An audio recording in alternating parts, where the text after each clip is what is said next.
Hablaremos de las células madre, sus tipos, usos y aplicaciones, técnicas y condiciones de laboratorio, la terapia que Maggie debe de utilizar, su tratamiento, pero también los efectos adversos y las implicaciones éticas y legales. Una célula madre es aquella que puede autorrenovarse, así como generar otro tipo de células específicas de tejido. Para poder decir que tenemos una célula madre, debemos de tomar en cuenta los siguientes parámetros. Autorrenovarse, la habilidad de autorreplicación mínima de una célula madre como el doble de aquella somática, sin tener transformaciones oncogénicas. Clonalidad, son las células individuales con la capacidad de crear más células madre.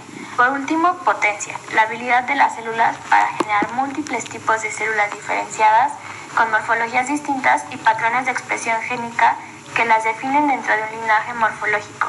Las células madres se pueden clasificar en 3 categorías: multipotentes. Esta categoría incluye células madre adultas que demuestran la capacidad de autorrenovarse o de diferenciarse en tipos de células especializadas. Pluripotenciales. Son células que tienen la capacidad de diferenciarse en cualquier tipo de linaje celular, y estas a su vez se clasifican en células madre embrionarias, que son derivadas de embriones, de la masa celular interna de la etapa de blastocitos. Se derivan de sangre del cordón umbilical. Por último están las células madre pluripotentes inducidas. Estas células son somáticas y han sido genéticamente reprogramadas a un estado donde las células madres son embrionarias para generar y expresar genes importantes en este estado embrionario. La terapia celular se basa en la inserción de estas células en partes del cuerpo humano dañadas para regenerarlas. Uno de los principales usos es el tratamiento de enfermedades neurodegenerativas, infartos cerebrovasculares y lesiones traumáticas del sistema nervioso central.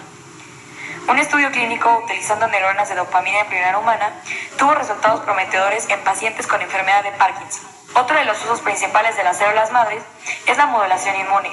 Esta se basa en el hecho de que no necesariamente las células se usan para regenerar el tejido, sino para que sean implantadas en los sitios dañados y secreten factores que ayudan a disminuir la respuesta inmune del organismo.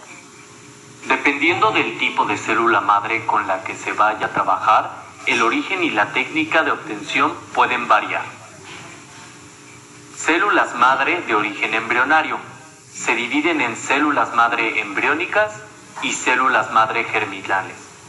Las células madre embriónicas son células provenientes directamente del blastocito. Las células madre germinales son células que están presentes en la cresta germinal de los embriones. Células madre de origen fetal son aquellas células que se encuentran en los órganos de los fetos. Células madre de origen en infantes, sangre del cordón umbilical que contiene células madre circulantes como células madre hematopoyética. Células madre pluripotenciales inducidas o iPSCs. Son células madre pluripotentes que se pueden generar directamente a partir de células adultas utilizando 4 factores de transcripción descubiertos por el laboratorio de Shinya Yamanaka: OCT4, SOX2, KLF4 y CMYC. Entre las técnicas de laboratorio está la de cultivo de blastocitos. Para esta técnica se ocupan embriones provenientes de las clínicas de fertilización in vitro y requieren del consentimiento informado de los pacientes. Una vez descongelados, dichos embriones se cultivan hasta la etapa de blastocito, usando un protocolo de cultivo de microgota extendido con medios de cultivo secuenciales en 2 etapas. Los blastocistos con masas celulares internas, o ICM, y la delgada zona pelúcida son ideales para la derivación de células madre. Sigue después la eliminación enzimática de zonas pelúcidas, para luego crecer en medios suplementados cubiertos en células de alimentación. Una vez establecida la primera colonia de células madres, se hace un cambio de medio para establecer la línea celular y mantenerla hasta su diferenciación.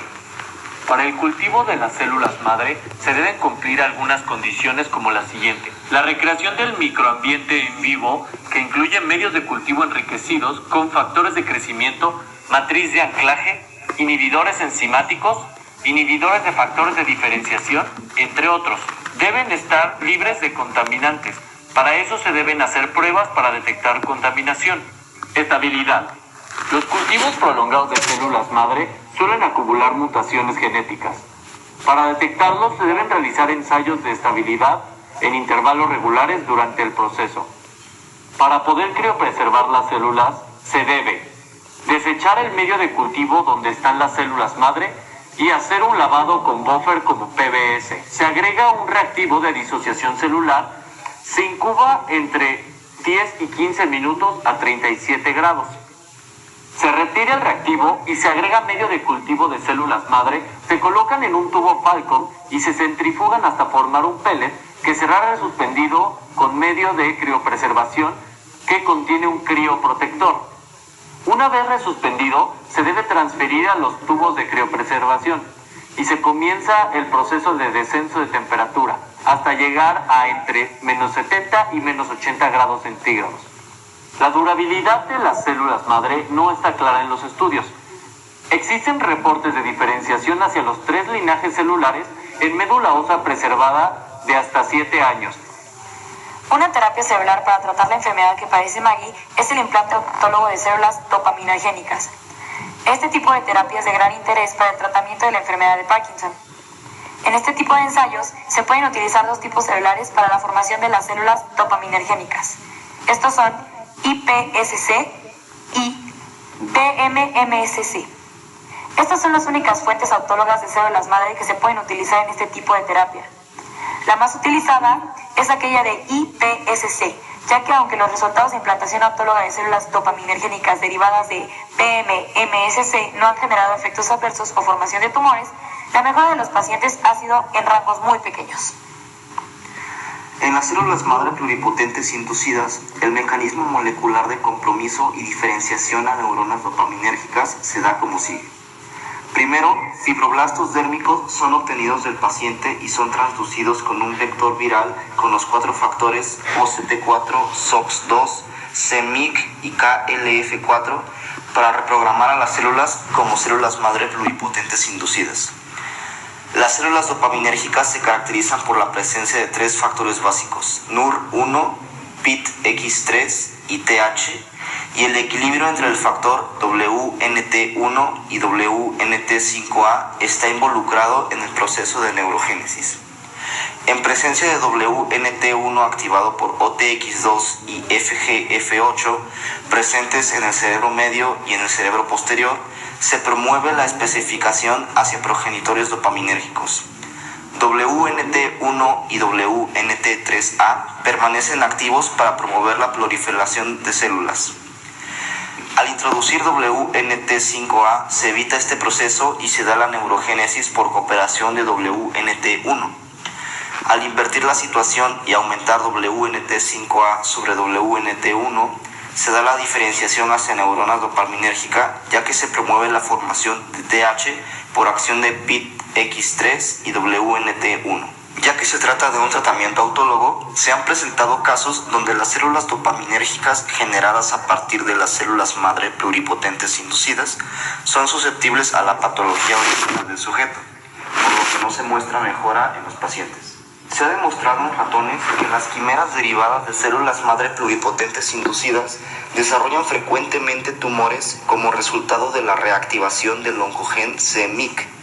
Algunas de las implicaciones éticas es que se destruyen embriones para hacer estudio de células madre. También existen riesgos de la intervención experimental. Las implicaciones legales son que en México la Ley General de Salud reglamenta que aquellos establecimientos que trabajen con células madre deben de tener permisos sanitarios, contar con documentación especializada, y es importante saber que la ley prohíbe que se obtengan beneficios de la obtención, extracción, análisis, conservación y preparación de células madre o células troncales, según la reforma del 2013.